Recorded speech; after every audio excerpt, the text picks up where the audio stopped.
Issues like unemployment, and statistics tell us that Kenya has the highest unemployment rate of youth in Eastern and Central Africa, and that is something that should worry every last one of us, even of us who are trainers of young people.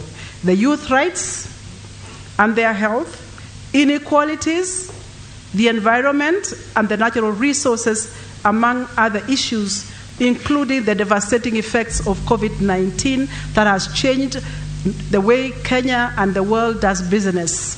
So as the premier higher learning institution in this region, we have youths from all cultural backgrounds, different socioeconomic status, who have come here in pursuit of quality education.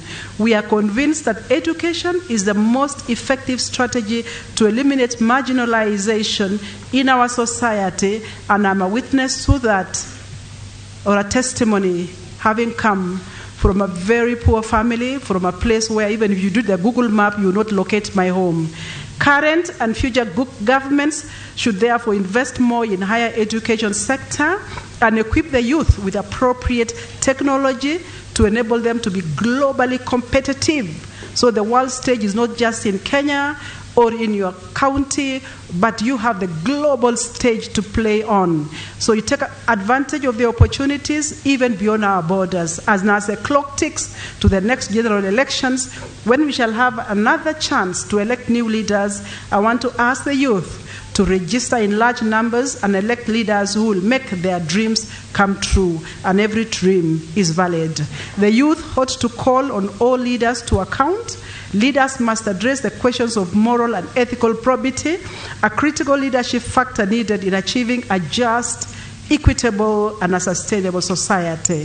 Finally, I want to sincerely thank the youth for attending this meeting, and also thank the organizers for choosing the University of Nairobi as the venue. As I mentioned earlier, the University of Nairobi has faith in the potentiality and creativity of our youth, and we support them to achieve their dreams, and we believe that the solutions to our national development challenges are with them. I urge the youth to use their strength and numbers and strong networks to build a peaceful country that is free from conflict, a country that is free of corruption, a country that's free of poverty and disease, a country full of opportunities for all, where no one is too old or too young to lead, where no one is either too poor or too rich to lead. Any disadvantaged person can lead the country. And as the Right Reverend Prime Minister normally says, youth is attitude, and that's why I said the Lord is renewing my youth. A young person with expired ideas is not a youth. He or she is an old person, and I choose not to be one of them. I thank you and welcome you to today's Youth Advocacy Summit, and signed Professor Margaret Hutchinson, the Associate Vice Chancellor, Research, Innovation and Enterprise, the University of Nairobi. So a very warm welcome once again to this open space. And as I mentioned to him earlier, this is the citadel of freedom of speech, freedom of dialogue, freedom of association. The university has risen again to take its positions among the giants where free speech and free dialogue is allowed. God bless you as you go ahead, and welcome. Thank you so much. Asanteni sana. Unajua baba, pia mimi naongoza chama ingine. Na hiyo chama is a secret. Hata wewe labda ni former alumni. Yeah? Ndio, kuna chama kidogo na kuna waziri anatusumbua sana anaitwa Balala. Anasema ati tukitaka kuname fisi tutoe 2 million. Mwambie aache kutuchezea. Si ndio? Thank you so much. I want, unajua mimi sitembei peke yangu sababu ile chama naongoza. I have my able co-host anaitwa Shohin Njoroge. Tumpigie makofi kidogo. My youth tupo. Mimi naitwa Wanjohe Njoroge ama ukipenda Shuhe, kutoka kule Kieni kwa Kaninikega, Nyeri County. Na leo ni siku kuu. Sijui kama mnasikia kama mimi. Roho yangu imejaa furaha. Today is a big day. Today is a new dawn. The beginning of coming together of Kenya. Tunasema sisi kama vijana tuko tribeless, sio? We don't care about tribes. Sisi tribe yetu ni moja na tribe ni vijana. Na hii ni serikali ya nani? Hii ni serikali ya nani? Umeenda pale Twitter ukaweka ile hashtag ukasema sisi ni serikali ya vijana. Umepiga selfie ukatangaza msimamo. Kwa hivyo today is a big day. Tuko mahali ambapo tunafaa. Mbeleni tulitumika kama gumboots. Kuanzia sasa tunasema sisi sio gumboot. Tunatutumia wakati wa mvua, jua likitoka mnatudump. Sisi pia sio followers. Sisi ni 70% of the Republic of Kenya. Makofi iko wapi? And so today we are saying, Baba, karibu sana. And asanti kwa kukubali kuwa our listener. Kutufungulia mazungumzo ya leo, tuko naye Irene Kendi. Karibu sana Irene. Wapi shangwe na vigelegele ya vijana wamesimama, vijana ambao ni werevu. Tunasema kwa kimombo brilliant young Kenyans. Karibu Kendi. Makofi ya Kendi tena. Mama yao.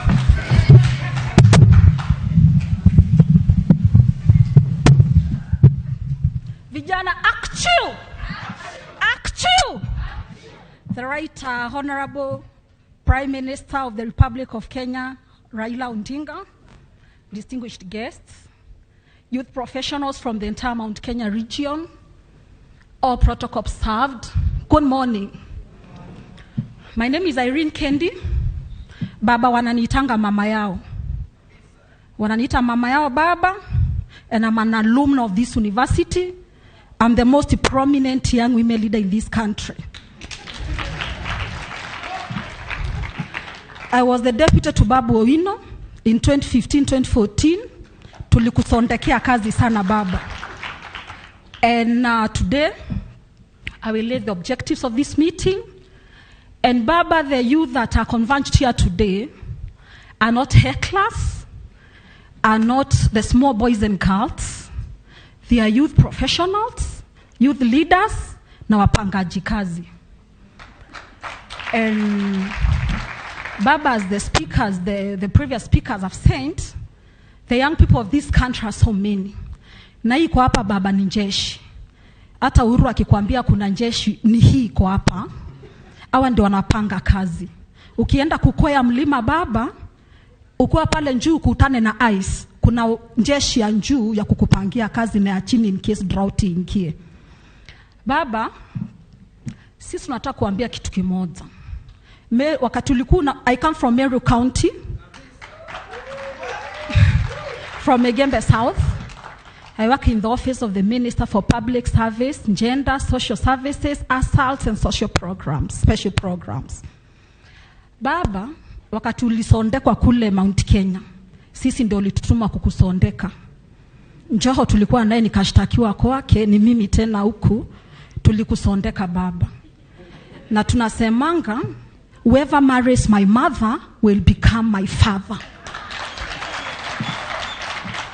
Na baba tumepewa na instructions na mama yetu Uhuru Kenyatta.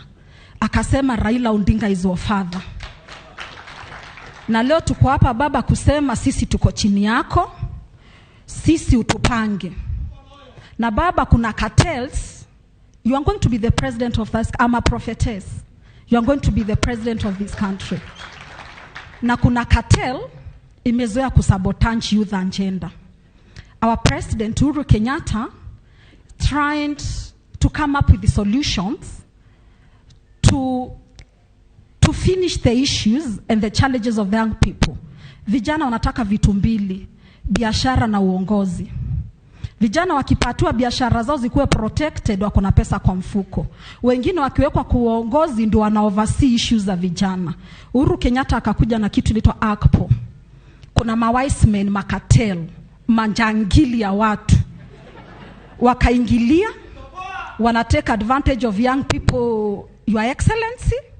Wanaambia kijana, because of the vulnerability, no social, political and economic empowerment, wanaambia kijana leta kampuni yako, anaingiza pesa, anaosha kijana.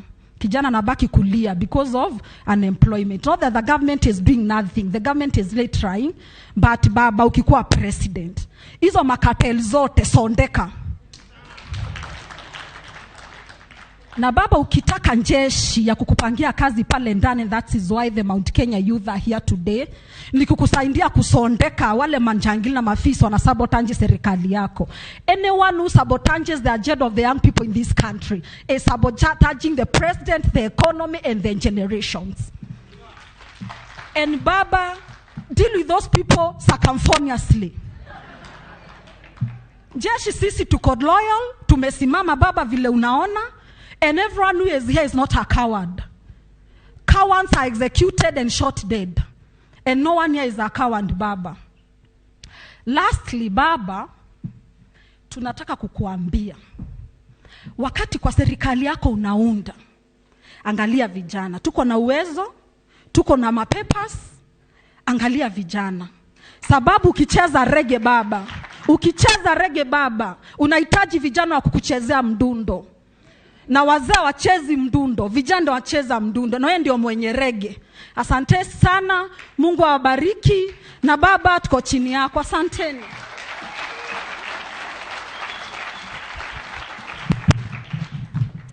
Sioni kama mmepigia umrembo ile makofi anadeserve. Baba, simuona Mount Kenya pia tuko na mademu wazuri. Na wako pia na akili ingine ya nataka nisimamishe. Nikitaja account yako tafadhali simama. Ndio baba ajue ako na agents kwa ground. Very serious people, Kirinyaga County, simameni kidogo. Baba aone. Makofi kwao. Murang'a County. Murang'a. Nyeri County. Watu ya Nyeri. Kiambu County. Umeona rais ametuma watu wengi. Haya. Embu County. Haya. Meru County.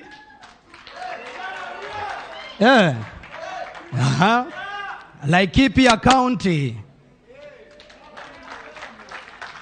Nakuru County. Nyandarua County. Unajua Nyandarua wametupatia senator hapa Ngoge IG, Haya, Nairobi County. Nairobi. Tharaka Nithi. Iko, si ndio? Sasa haya. Patia Babu Owino hiyo barua afikishe hapa. Haya, patia hapo. Haya.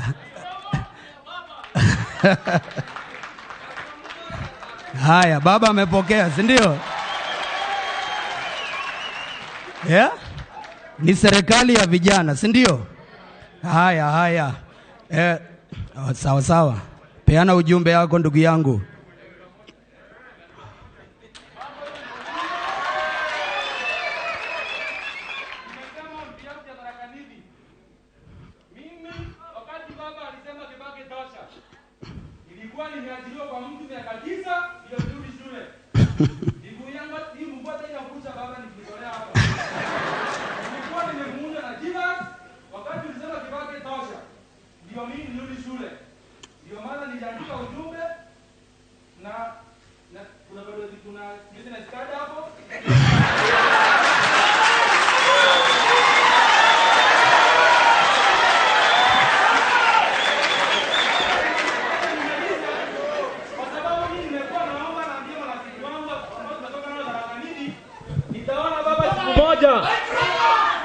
Nimekuwa naomba mimi pale Tharaka Nithi, nimeanza project nyingi sana, nawaambia siku moja nitapatana baba. Watu wengi wananiambia hauwezi.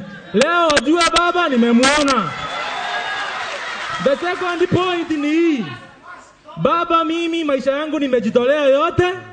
Nikufe, ni venye nitafanywa, lakini nitasimama na Tharaka Nithi ikiwika itakuwa ni baba. Baba, niko na project inafanya pale, mimi sijaajiriwa. Sawa. Haya.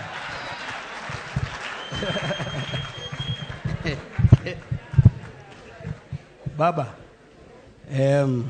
I think we all acknowledge the hard work that the President and the Prime Minister has done in uniting us young Kenyans. Unajua mimi nilikaa nikaona kama kuna watu waliitana Mogoroki, wakaitana walevi, tena wakaungana wakakaa chini, wakatuleta pamoja. Si inawezekana? Azimio la umoja, si ndio? I want to call my able co-host to come and invite the first speaker for us today. Alafu tuendelee na program. Vijana tupo. Si inawezekana? Tumejionea kwa macho yetu inawezekana. Now, Baba, the next session is extremely crucial. It is not a session of lamentations. It is a session where we as young people tell you where the shoe is hurting us. But that is not enough. We are also coming together to say these are the possible solutions. Baba, according to the 2019 census, 38.7 million of Kenyans are between 0 and 35 years. Baba, the youth bulge can be both a curse and a blessing, but we in this room believe that it shall be a blessing. And that is what this session is about. We want to not only be part of the team that works extremely hard to deliver a fifth presidency that we believe in, but is also part of delivering the youth bulge as a blessing. And so, Baba, we want to humbly request you, as our chief listener, to come to the front and sit with us. Every speaker will make a few remarks. They will highlight their issues, and then you will get a chance to respond. Karibu, Baba.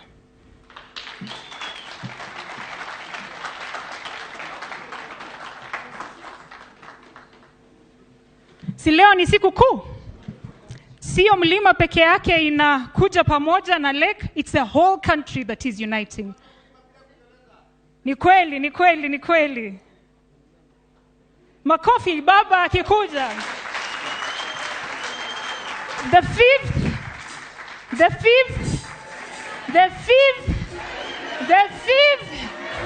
Siwaski.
Asanteni sana. Asante Baba. You may take your seats as we invite Solomon Kuria to come and give his remarks. Wapi makofi ya Solomon? Makofi haijafika. Asanteni sana.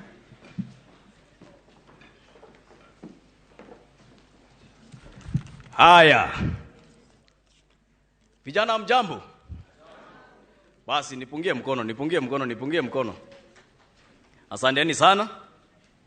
Baba, majina yangu ni Solomon Kuria na vijana wenzangu kutoka Nyandarua County, the land of milk, potatoes, vegetables, and beautiful women. Now, I want to go very fast because, Baba, I want to address the issue of young people and politics. Because politics is defined as power and resources. So everything is in politics.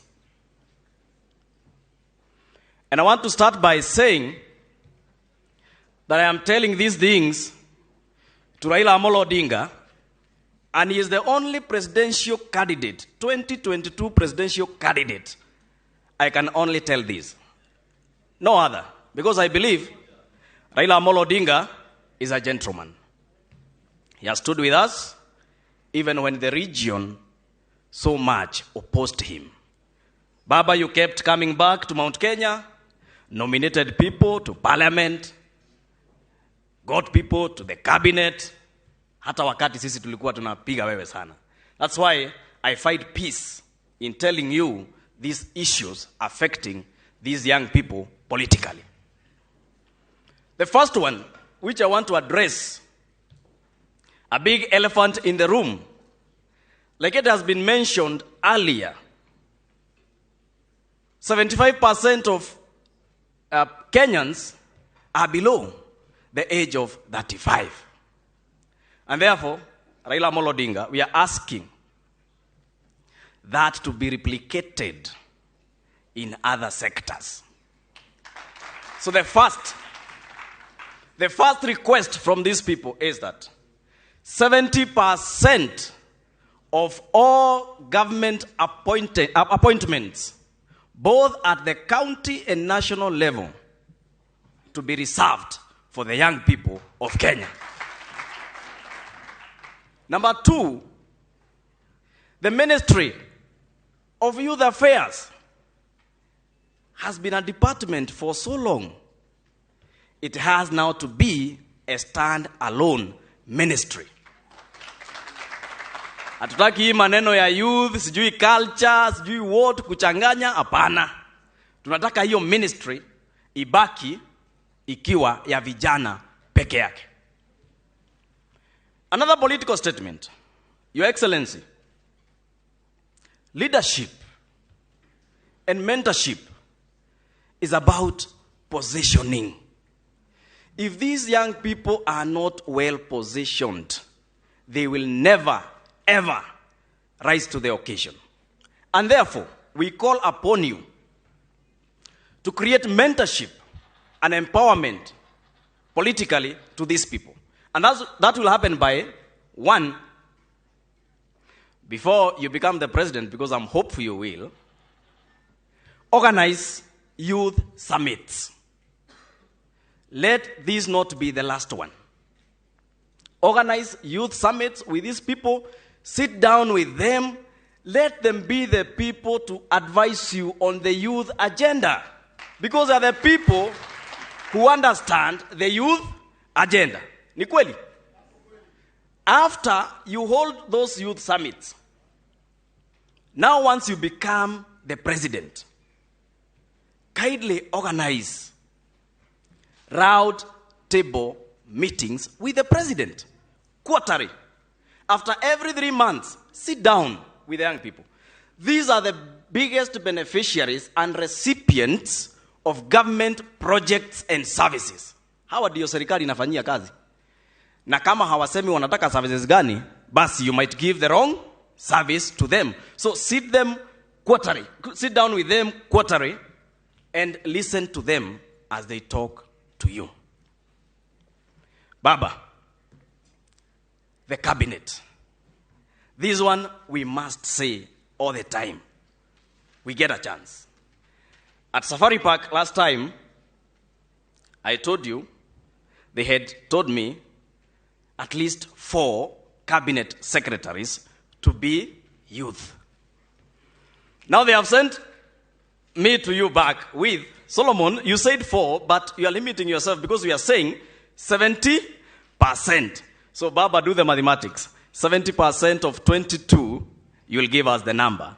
That is what they want. Because if we are not on the table, we are on the menu. And you know what happens when you're on the menu? You are eaten dry, my friend.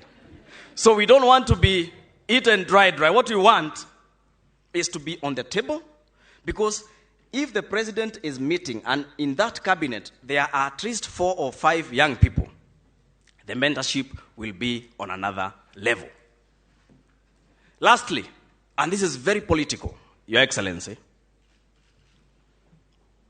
these young people want their future secured. And this is it.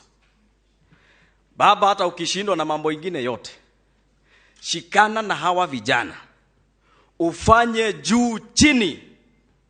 Hii nchi isibaki mikononi mwa mwizi.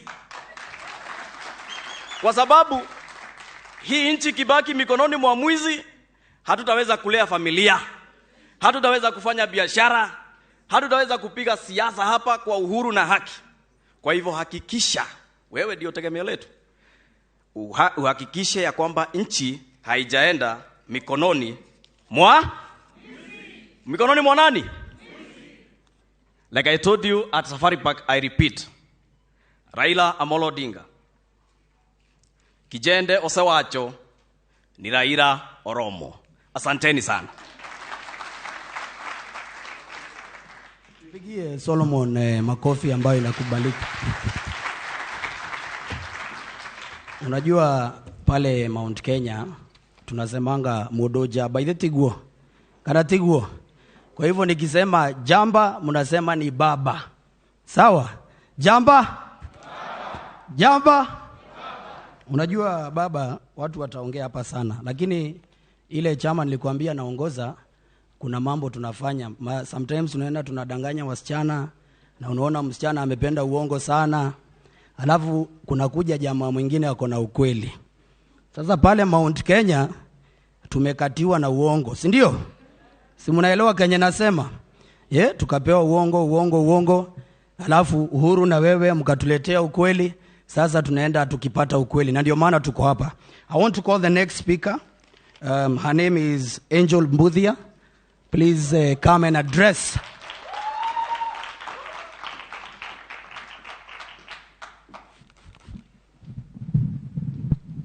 Thank you. Thank you so much, Jemo. Your Excellency, Right Honorable Prime Minister Raila Odinga, ODM leadership, Mount Kenya leadership, ladies and gentlemen, habari zenu. I'm Angel Mbuthia. I have been a vice chair in this great institution. And Jacob, I want to welcome you to the Bomas of Kenya of my generation. Karibu sana. I am seeing so many amazing people that we have been on this journey together. I've been the deputy president to the longest serving SONU chairman on earth, Babu Owino. Alipomaliza na Irene Kendi, then I took over from there, and I'm quite humbled that I've moved forward from that and gone to the All Africa Students Union, headquartered in Accra, Ghana, to serve as the Secretary for Gender and International Relations for 3 years. So I later came back home because all this wisdom cannot just go to other states. I brought it back home, and Super CS Joe Musheru, together with the president, saw it best fit to appoint me as a director in the National Youth Council Advisory Board. So, asanteni sana. And Jacob, one thing I want us to look at is the COVID-19 situation. It has taught us that Kenya does not exist in isolation.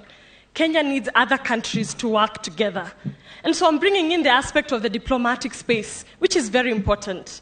The largest, most dominating country in the world, which is the United States of America, is very deliberate with conquering the diplomatic space. And they did not leave the youth behind when they were conquering the diplomatic space. President George Bush Jr. appointed a 26-year-old Condi Rice to become the first African-American Secretary of State. Jacob, this can be done here in Kenya. And I think the last time we had a youth diplomatic appointment was when you and President Mwai Kibaki were at the helm of leadership, and you appointed Yvonne Kamati as Deputy Ambassador for Kenya to Somalia. And since then, that has been quite neglected. And we need to revamp that moving forward, because the regional diplomatic institutions are coming to realize this. Because COMESA, which is the common market for Eastern and Southern Africa, passed a resolution to have a COMESA Youth Advisory Panel, which I'm happy and quite excited to have been elected to as one of the youngest serving panel members at the age of 26, not to represent Kenya, but to represent Eastern Africa. So regional institutions are recognizing that the youth voice is important in their decision-making processes. Because I was being reminded that Barack Obama mentioned that you can't play football with 11 players only. You need 22.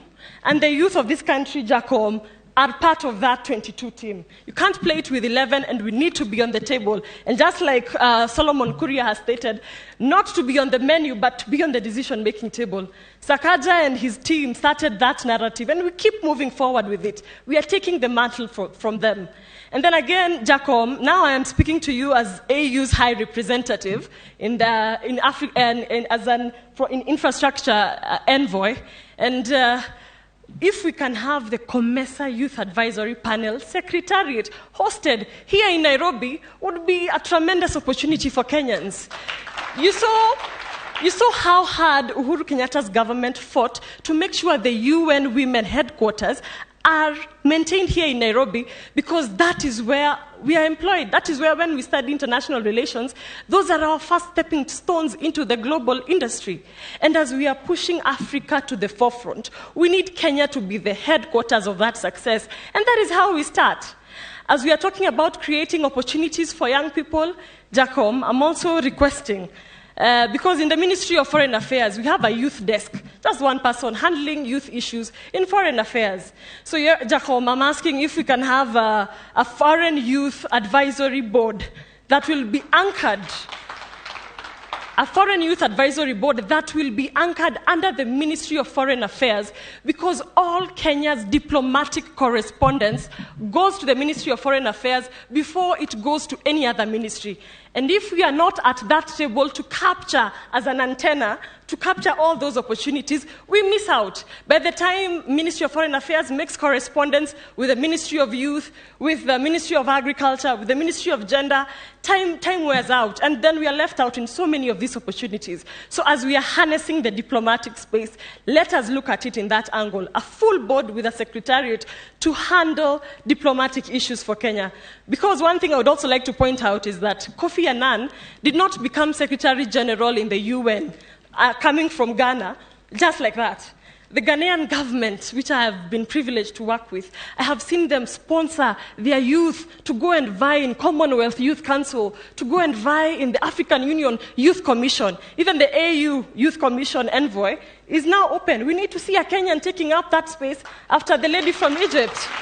And those opportunities are tremendous, leave alone the opportunities we have here locally. We can open up, and Africa is becoming a giant on the globe, and that is where we can come in, because we are set for greatness in Kenya as a country. And let's support Uhuru Kenyatta's initiatives and networks to be able to build on the diplomatic space. He's been fighting so hard to have Amina, to have now Dr. Monica in the Commonwealth. We need to embrace that, and I hope to see more of diplomatic relevance with Kenya in your regime, Jacom.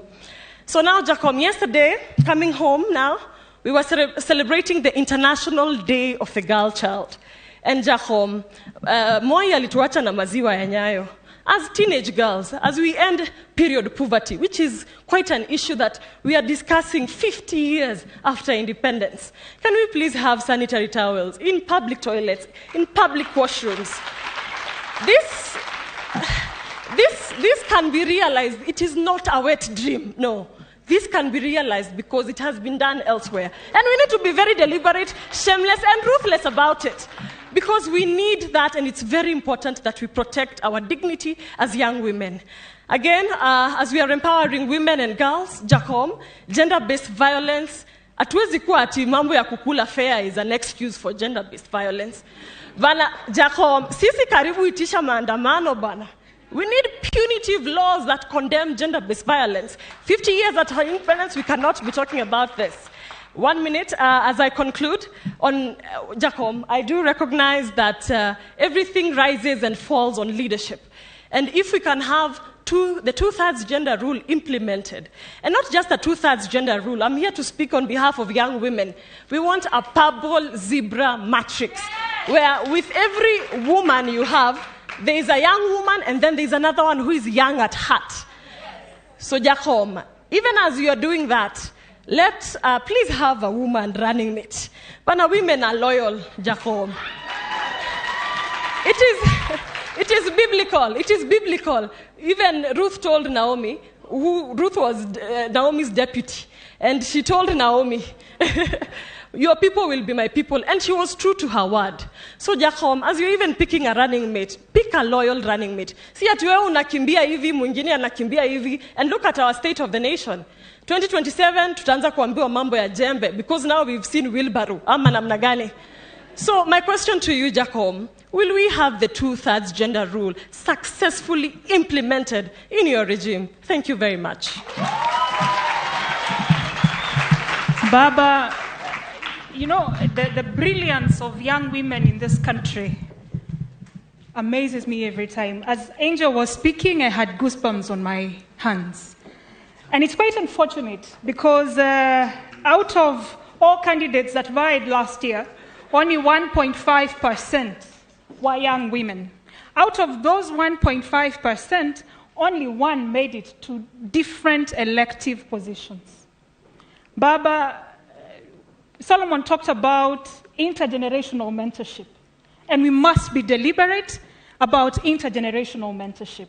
We also must be deliberate about the 70% appointments to young people. We have no shortage of brilliant people, and we've seen it with all the previous speakers.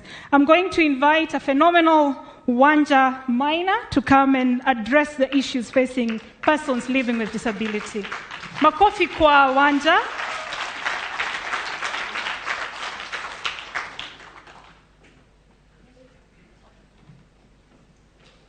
Makofi tena.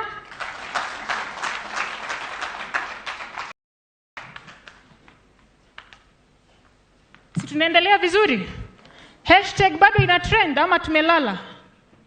Hashtag serikali ya asanteni sana.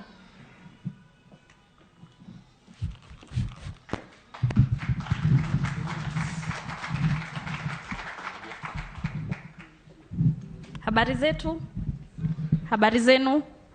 Murega? Habari wanjiko? Mheshimiwa Baba, 001, MPs wote, vijana wenzangu, kwa sababu mimi pia ni kijana, niko hapa mbele yenu kuambia Baba kitu. Kwa sababu niliambiwa nisiongee kizungu sana, si tunaelewa pia Sheng? Nikimix kidogo najua Baba ataelewa. Sasa sijui nikae sasa. Nikae hivi ndio nione. Tutingiza hivi kidogo ndio sisi tutembee kama hizo kuku zingine. Lakini ukitutingiza hivi ni nini unaweza tufanyia ndio tufurahi? Ya kwanza Baba, sisi tunataka kujichagulia viongozi wetu. Kuna wengine fani unachaguanga, wanakuchongoa, mnakosana, tena Uhuru anawachagua, wanakuchongoa. Sisi tunataka electoral college, tukue tunajichagulia viongozi wetu. Baba, vitu zetu huwa zinaibiwa sana. Kwa mfano, Baba, saizi ukienda county 17, viti zetu zile mbili ziko kwa constitution ziliibiwa. Baba, ukienda counties 20, badala ya kukuwa na watu wawili tuko na mtu mmoja. Only 10 ziko, hata Mount Kenya bado zinaibiwa. Zimeibiwa Nyandarua, zimeibiwa Murang'a, zimeibiwa Nyeri. So Baba, tunataka utuashue kama ukikuwa pia zitaendelea kuibiwa ama zitakuwa sawa. Kitu ya pili, si tunataka kazi na tunataka pesa kwa mfuko. Sisi tunataka kupewa kazi ile imeandikwa 5% kwa article 54. Ndio hata nikiwa Hurlingham nikikutana na mheshimiwa babu rafiki yangu akinunulia mzinga, hata mimi namnunulia mzinga. Kwa hivyo sisi tumechoka na hii tokenism ya kusaidiwa. Tumeenda shule, mimi nimesomea hapa. Sisi tupewe kazi, baba akitengeneza serikali hiyo 5% atuweke. Alafu wale wezi wanasemanga ati nyinyi sisi hatuko wachache. Tuko hapa university tumesoma na tuko ready kusaidia. Tatu, hakuna fees, tuko na shida sana. Unajua kuna vile watu wa Mount Kenya wamekuwa wakisema 1 shilling, 1 man, 1 vote, 1 wife. Sasa baba mimi nikienda kwa MP wangu nitapewa basari ya 3. Lakini friend yangu anatoka mahali kwingine huko sitasema akienda kwa MP wake anapewa basari ya 15,000. So baba ni kama tu kusema ni kama Mount Kenya tunaambua yaani tuko wengi lakini school fees ni kidogo. Ukikuja kwa government pesa zipeanwe kulingana na wingi watu. Si ni kweli? Baba tunasikianga ukisikia inafanyika. Unasikia bei ya stima chini, tunasikia kwa karibu. Hata leo kutanyesha, pengine kitanyesha. Kwa hivyo baba, hata sisi wenye tumejaribu kusoma kidogo, kuna wale wako na shida, pengine hawawezi kufanya kazi. Government ya Kenya saizi inatupea 2,000 per month. 2,000 ni pesa kidogo sana. Alafu by hiyo 2,000 hata ikuji saa zile inatarajiwa inakaa. Kwa sababu nilisikia ulisema utakuwa unapea vijana 6,000, kwa sababu sisi tuko na shida zaidi, hata ukifanya 8 ama 10 si ni vizuri. Ya mwisho baba, sisi tulikuwa tunasema utakuwa unatengeneza secretariats, consultations. Hata sisi utuweke hapo katikati ndio tunachangia point, kwa sababu sisi tunajua you are as strong as your weakest link. Kwa hivyo ukikuwa na sisi wote, na si unataka kura kila mtu. Gather all, scatter none. Kwa hivyo vijana wa Mount Kenya wameniambia nikuambie hizo vitu. Alafu ile sijasahau wameniambia ukijaribu kufanya hizo na hizo zingine, alafu ukituongelesha vizuri na utupeleke na Rieng, tutakuwa tunasema baba podpack asubuhi, lunchtime na jioni. Asante.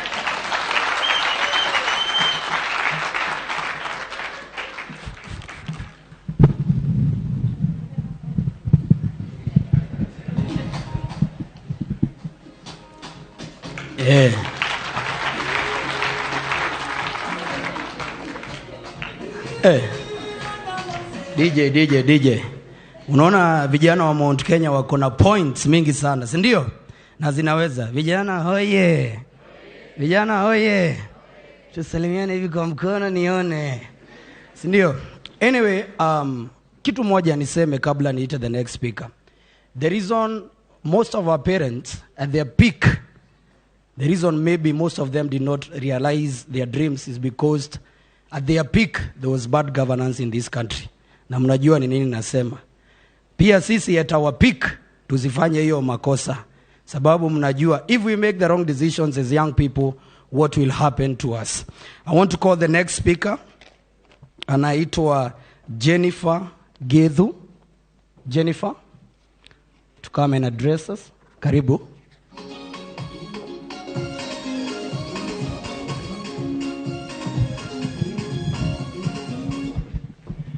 A few years ago, when you stood here, we always said, "Comrades, power." Yeah, and there was always a better response than that. My name is Jennifer Gedhu, as introduced. I am a lawyer by profession, but I currently work at the United Nations, and I've been asked to speak to the legal challenges that young people are facing in Mount Kenya. I hail from Nyeri myself. Mali wasichana warembo wako. And yes, Baba, we are very happy that you've decided to listen to us. And I will summarize this because I've been told we have just 2 minutes.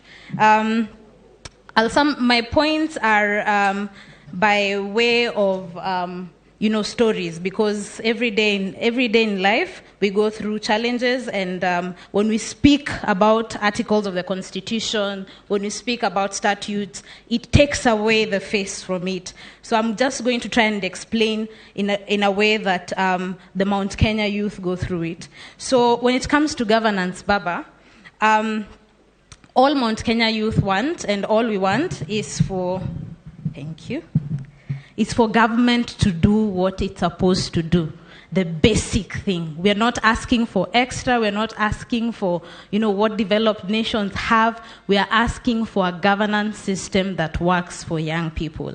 To begin with, any entrepreneur from Meru, I know Meru County has a lot of entrepreneurs, want an enabling environment that includes access to capital, Your Excellency, reduced procedural hurdles, and tax breaks. So when I know Meru young people go through this all the time. So you're trying to start your Mera business or other businesses, but you go through a lot of challenges. Newly graduated students from Nyeri go through this every day.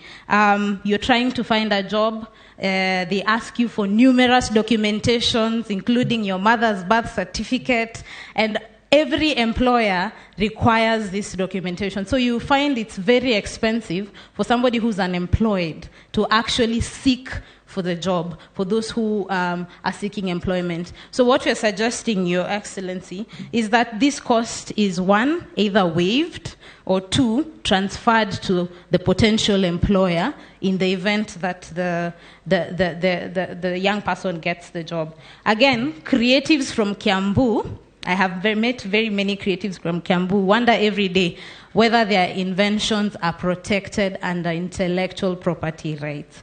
So you create an idea, it is stolen from you.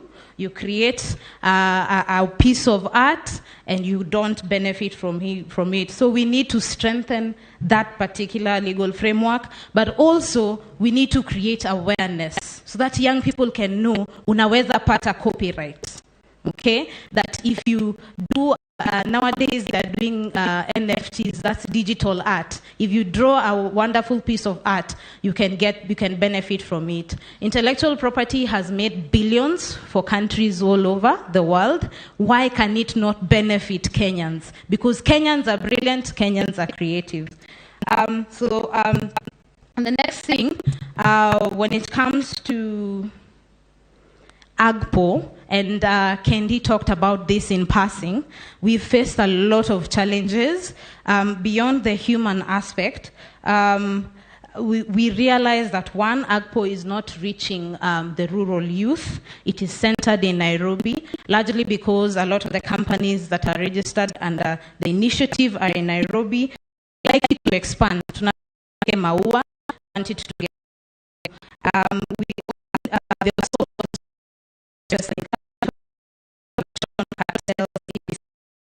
So our question to you, Right Honorable, is how will you prioritize an efficient legal and policy framework to ensure that the AGPO initiative is properly implemented to benefit all young people?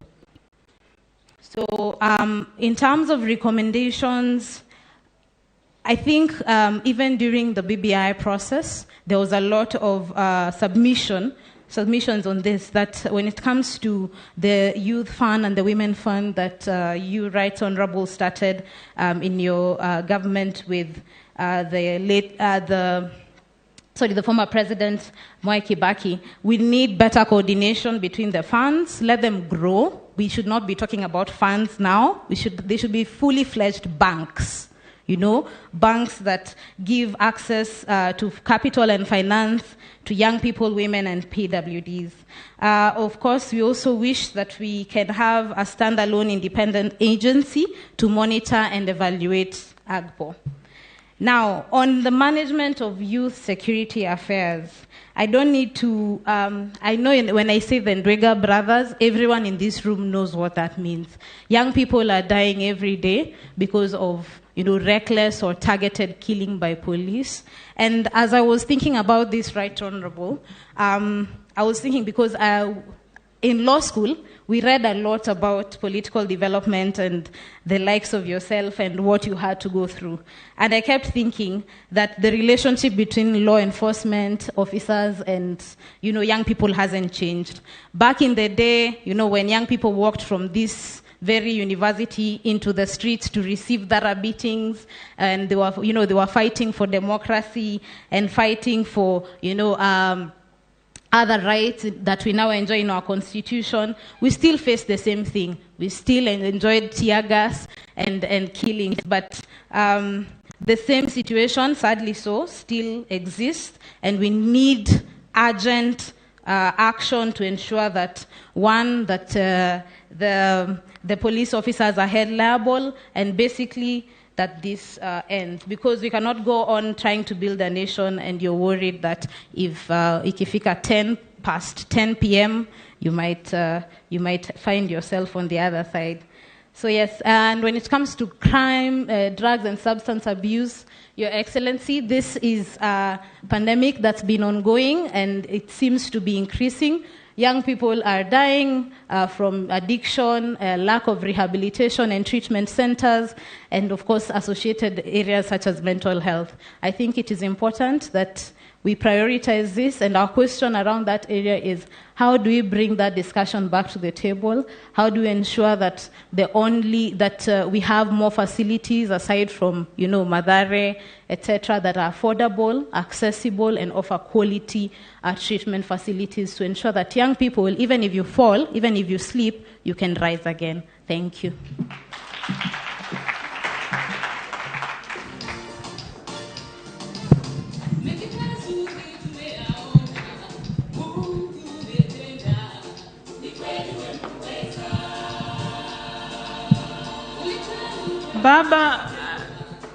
Baba, as you can see, young people have a deep understanding of all the issues that are facing us.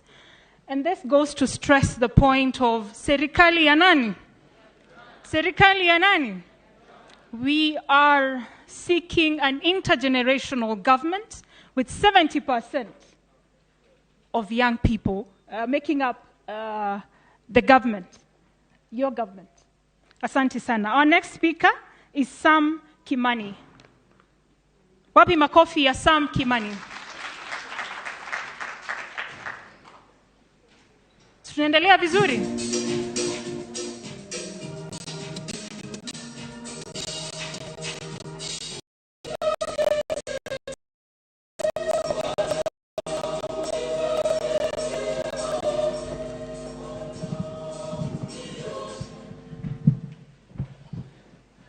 Hello, everybody. The Right Honorable Raila Odinga, all protocols observed. My name is Sam Kimani from Molo in Nakuru County. Allow me to start with a gory story that otherwise I wouldn't want you to hear. But again, it is a story close to my heart and one that speaks to what I was told to come and speak on behalf of young professionals from Mount Kenya. It was early 2008, in the heart of the post-election violence, that I remember very well. My teenage cousin went to tend to my uncle's cattle in a forest that neighbored our village. And as usual, we expected him to come back late in the afternoon with the cattle, as it was his norm. But that day he came a little bit earlier. But something else happened that day.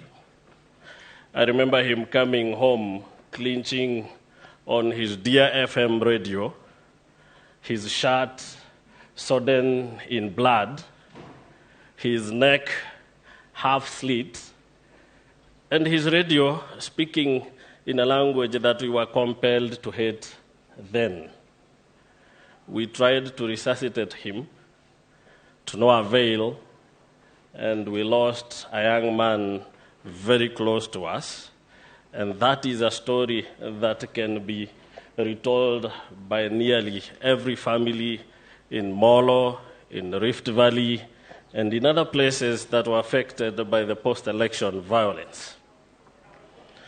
I can give 1,001 stories of men that I know, in as much as everyone saw them walk and purport to do everything that they were expected to do.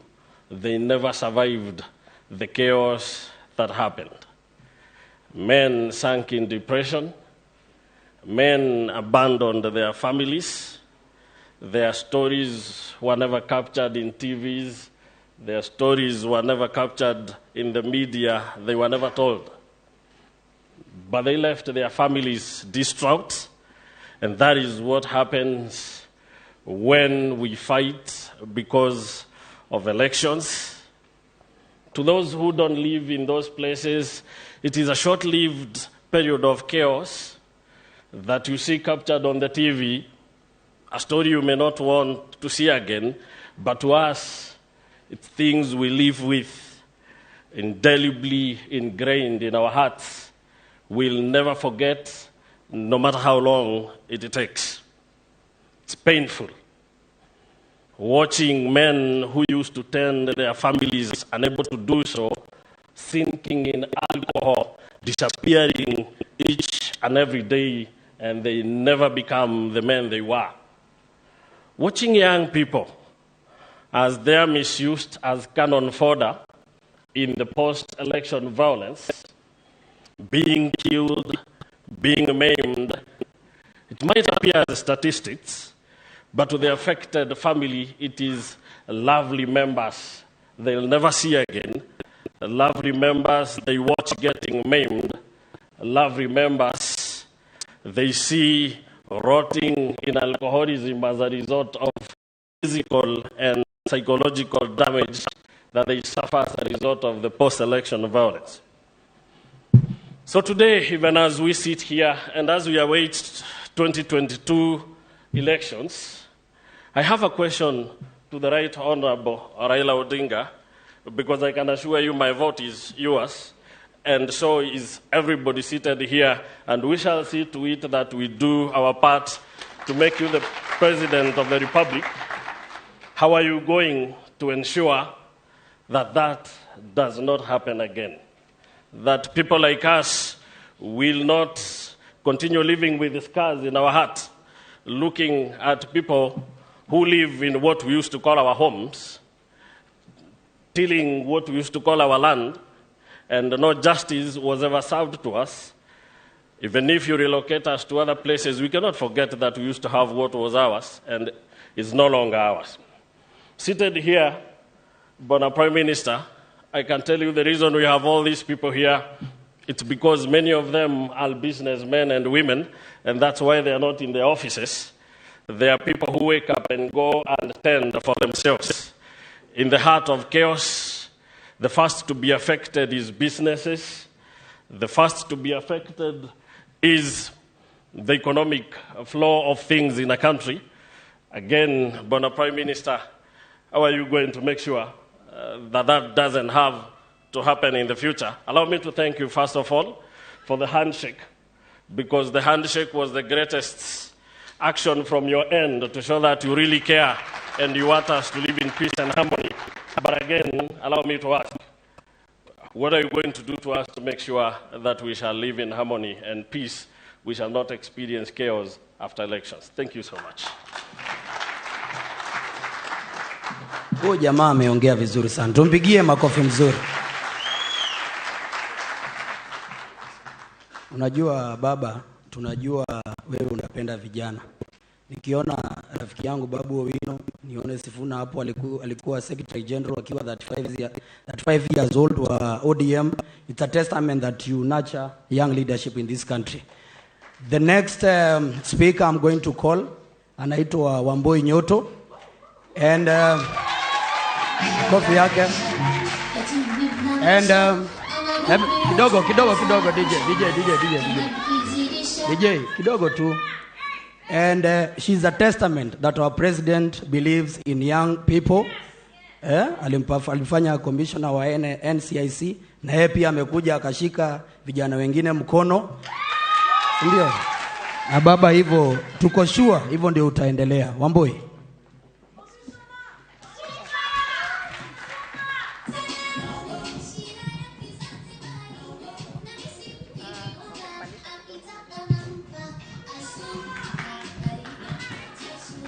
Vijana hoye. Tusalimiane hivi tafadhali. Asanti sana. Baba, karibu sana hapa the University of Nairobi. Tulikuwa na Babu Owino hapo kitambo kidogo. Tukachapa attention kidogo pamoja na Erin Kendi. Tukatoka, tukaanza kusaidia Uhuru Kenyatta kutafuta uongozi hapo 2017.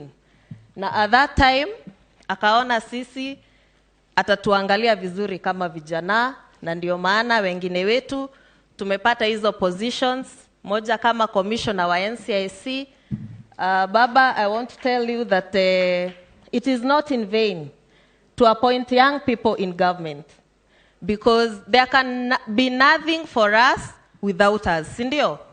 Na ukiappoint kijana akuwe mahali kwa serikali, huyo kijana akiwa na kichwa mzuri atashika vijana wengine na awapeleke pale mbele. Kwa hivyo tunakurequest baba, serikali yako ukumbuke vijana na utuweke huko ndani kabisa. Na kuna mtu mwingine ameniambia, Wamboi, mayouth wanaitisha vitu ndogo. Ambia baba akupe deputy president.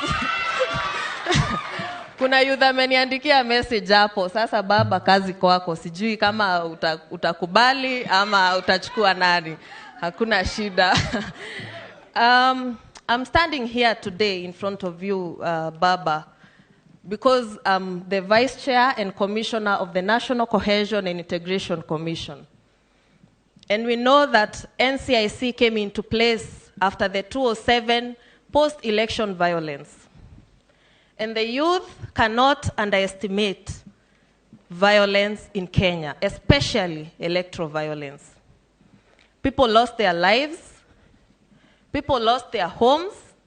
Women were killed. Children were killed. And people were left homeless and destitute. As NCIC, we are so concerned about the coming election, 2022 general election. Will Kenya stand as one? Will we have a peaceful election? That is the question on our minds. And there is a lot we are doing to ensure that Kenya is peaceful in 2022. We have a roadmap, the roadmap to a peaceful general election 2022. And Baba, we will call you for a symposium together with your colleagues, those who are running for the position. And we want you to come and commit to having a peaceful election in 2022. First, Baba, I want to thank you because in 2017, after President Uhuru was sworn in, you remember, you guys, the tear gas Mondays. Najua wengi wenu hamkuwa mnakuja kazi Monday. Because there was anarchy, there was violence, and Kenya was not peaceful at that time. Lakini Baba alijihambo, akaenda kwa Uhuru Kenyatta, na President Uhuru Kenyatta pia yeye akajihumble, wakafanya handshake. Congratulations for that, Baba. Thank you for demonstrating humility, and thank you for demonstrating that indeed you're committed to having a peaceful Kenya. There are various reasons why we have electoral violence. Number one is hate speech. Number two is incitement. And number three is people who have no respect for diversity and people who have no respect for the choices of other people. Baba, as you do your campaigns, na ninaona Babu Owino ako hapa, comrade, mkichapa siasa yenu huko, sisi tunaweza taka kuona no hate speech, kukuwe na decorum, as people address each other, because Kenya is for us, all of us. There are other reasons as to why we have people thinking that lazima mtu wetu akue kwa kiti ndio sisi tukue kwa serikali. It's because of the inequalities that have been demonstrated in the past, where people only appoint their kinsmen, where people only appoint those who come from their tribe, people of their age, people of their gender, and people who have generally an association with them.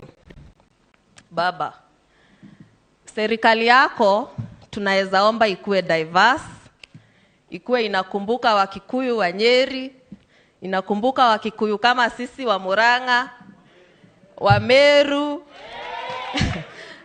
Kenya yote, in short, Nyandarua, Laikipia, everywhere in Kenya, Nakuru, everywhere we would request for that diversity, so that people don't feel that a Kikuyu must be president so that Wambui Nyoto is appointed commissioner.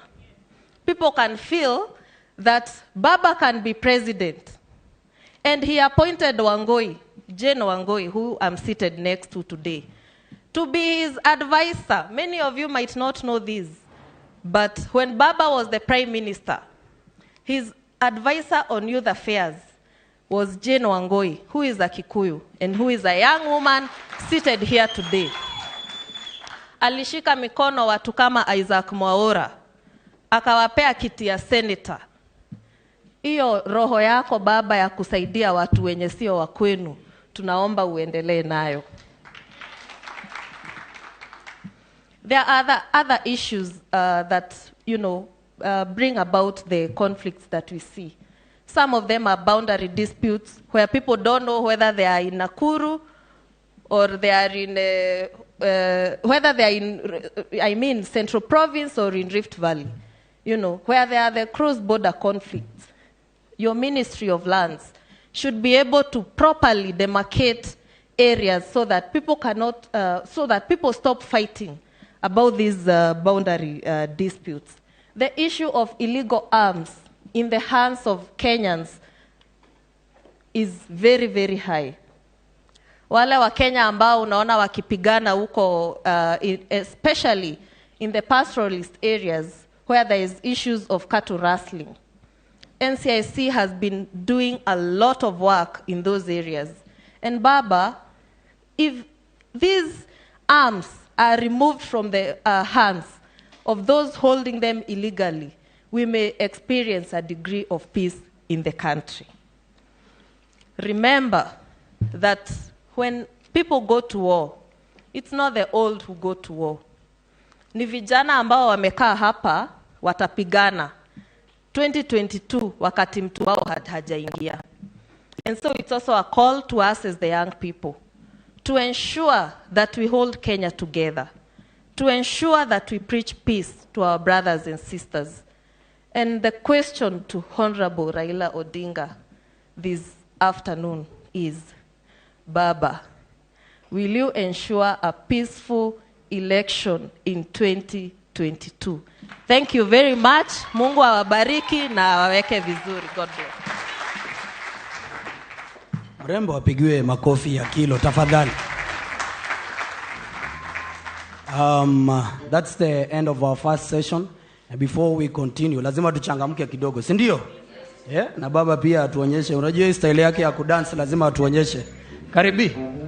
Si ufanye ile kitu ulifanya pale Kakamega. Sai. Please, let's all stand up. Let's have some fun. Let's enjoy some music. Tuchangamke. Baba, tafadhali tuonyeshe ile style ile style yako ile moja. Nataka tuchangamke kidogo. Kama unaweza kurusha mguu hivi ni sawa. Kama unajitafutia ka space kako uweze kustretch mikono. Domani filida, domani filida, filida, domani filida, filida. Domani filida, filida, domani filida. Domani filida. Tafuta space yako usije ubako. Sisi ni vijana, tuchangamke, au sio?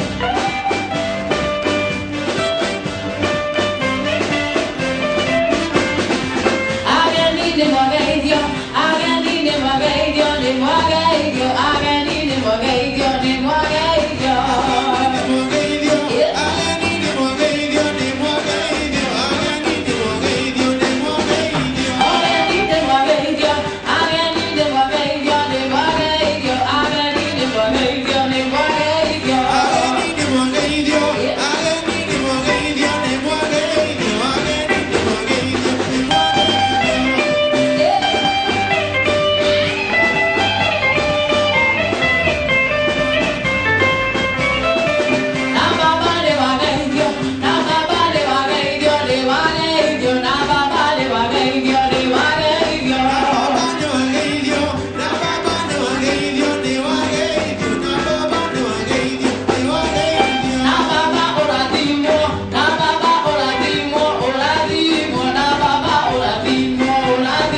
Vijana hoye! Vijana hoye! This is a very important time. We want Baba to respond to the 6 speakers wenye wameongea. Kuna maswali wameuliza. There are issues that they have highlighted. So, Baba, asante sana. Karibu. Where's the microphone? Wapi kelele ya Baba?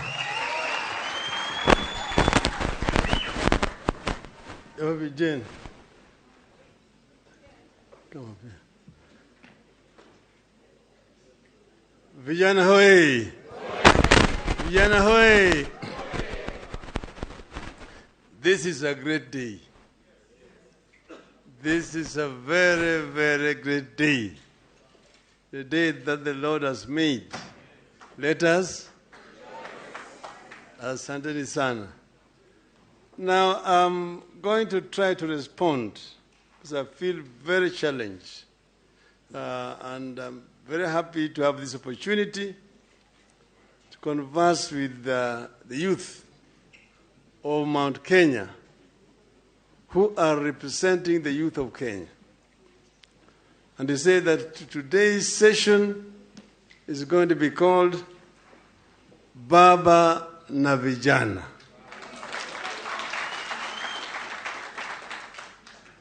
So before I respond, in my early incarnation, I was the Prime Minister of the Republic of Kenya. And in that capacity, I appointed several people. There was an advisor on infrastructure. There was an advisor on disabled affairs. There was an advisor on gender affairs. There was an advisor on youth affairs. And because of that, I wanted her to just greet you. She was a very young, she was a youth at that time. She's grown up now to be a beautiful lady, beautiful woman. Jane Wangui. I just want her to take 3 minutes to greet you people. Jane, karibu.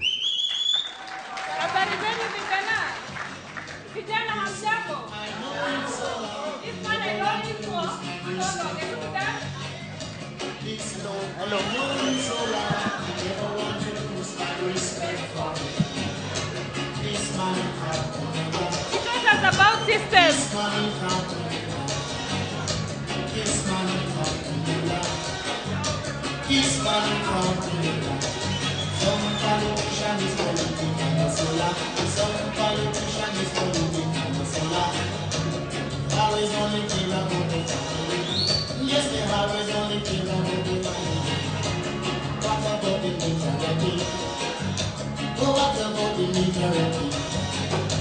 The trends are so started. Yes, the trends are so started. Smart people, you should see them. Smart people, you should hear them. Smart people, you should see them. Smart people, you should hear them.